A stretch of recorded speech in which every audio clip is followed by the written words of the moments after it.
बोले विष्णु भगवान की जय हो। आज मैं आपके सामने साउंड शुक्ल पक्ष एकादशी की व्रत कथा सुनाने जा रहा हूँ, जो आप ध्यानपूर्वक सुनिए।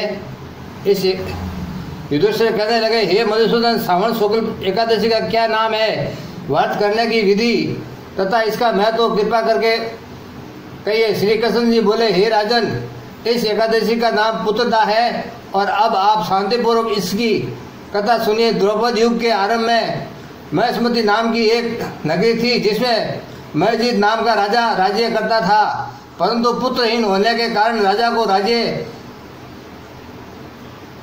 को राज्य सुखदायक नहीं लगता था। जिसके संतान न हो उसको ये लोग और परलोक दोनों में ही दुखदायक होते हैं। पुत्र सुख की प्राप्ति के लिए राजा ने अनेक उपाय किए, परंतु राजा को पुत्र की प्राप्ति नहीं हुई।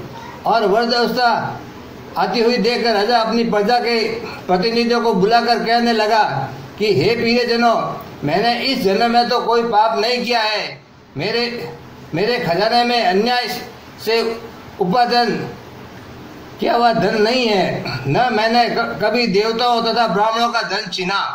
किसी दूसरे की धरोहर भी मैंने नहीं ली है। प्रजा को पुत्र समान पालता रहा। मैं अपराधियों को पुत्र और बांधवों को की तरह दंड देता रहा और कभी किसी से धरना नहीं की। सबको समान माना और सज्जनों की सदा पूजा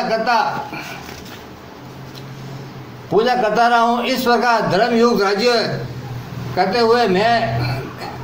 करते हुए भी मेरे पुत्र नहीं है, सो मैं अत्यंत दुख पा रहा हूँ। इसका क्या कारण है?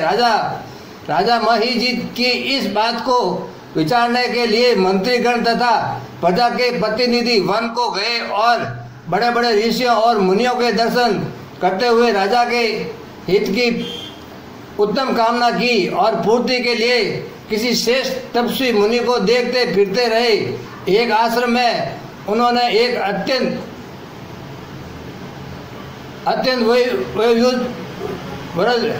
धर्म के ज्ञाता और बड़े तपस्वी परमात्मा में मन लगाए हुए निराहार, जितेंद्र और जितात्मा और जित करो सनातन धर्म के गुण तत्वों को जानने वाले संसद शास्त्रों से ज्ञाता महात्मा लोमस मुनि को देखा, जिनका कल्प के व्यतीत होने पर एक रोम गिरता था। और सबने जाकर ऋषि को प्रणाम किया और उनके सामने बैठ गया। उन लोगों को देखकर ऋषि मुनि ने पूछा कि आप लोग किस कारण आए हैं? निसंदेह मैं आप लोगों का हित करूंगा और मेरा जन्म केवल दूसरों के उपकार के लिए ही है, अतः संकोच मत करो। और लोमस ऋषि के ऐसे वचन सुनकर सब लोग बोले, महेश्वरी, आप हमारी बात जानने में ब्रह्मा से भी अधिक समर्थ हैं, अतः आप हमारे इस संदेश को दूर कीजिए। महेश्वती पुरी का धर्मात्मा राजा महीजीत प्रजा का पुत्रों के समान पालन करता है, परंतु फिर भी वह पुत्रहीन होने के कारण अत्यंत दुखी है। हम लोग उसकी प्रजा है, अतः उसके दुख से हम भी दुखी हैं। आपके दर्शन से हमें पूर्ण विश्वास है कि हमारा ये संकट अवश्य दूर हो जाएगा, क्योंकि महान पुरुषों के दर्शन मात्र से अनेक कष्ट दूर हो जाते हैं। अब कृपा करके राजा के पुत्र होने का उपाय बताइए। ये वार्ता सुनकर ऋषि ने थोड़ी देर के लिए अपने नेत्र बंद किए और राजा के प्रथम जन्म का वृत्तांत जानकर कहने लगे कि हे राजा, पुण्य जन्म में एक निर्धन वेश्य था। निर्धन होने के कारण इसके अनेक बुरे कर्म किए। यह एक गांव से दूसरे गांव व्यापार करने के लिए जाया करता था। एक समय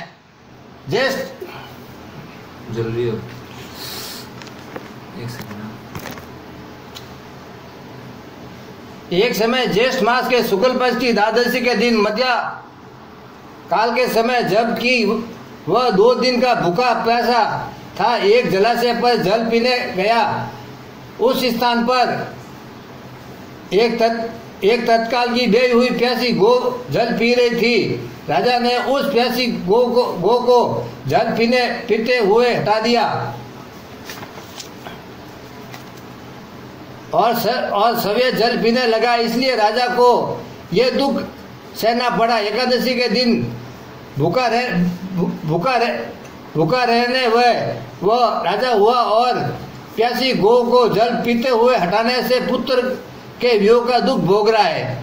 ऐसा सुनकर सब लोग कहने लगे कि हे ऋषि, शास्त्रों में पापों का प्रायश्चित भी लिखा है, अतः राजा का ये पाप नष्ट हो जाए, आप ऐसा उपाय बतलाइए। लोमस मुनि कहने लगे कि श्रावण शुक्ल पक्ष की एकादशी को, जिसे पुत्रदा एकादशी भी कहते हैं, तुम सब लोग व्रत करो और रात्रि को जागरण भी करो। इससे राजा का ये पूर्व जन्म का पाप अवश्य नष्ट हो जाएगा और साथ ही राजा को पुत्र की प्राप्ति होगी।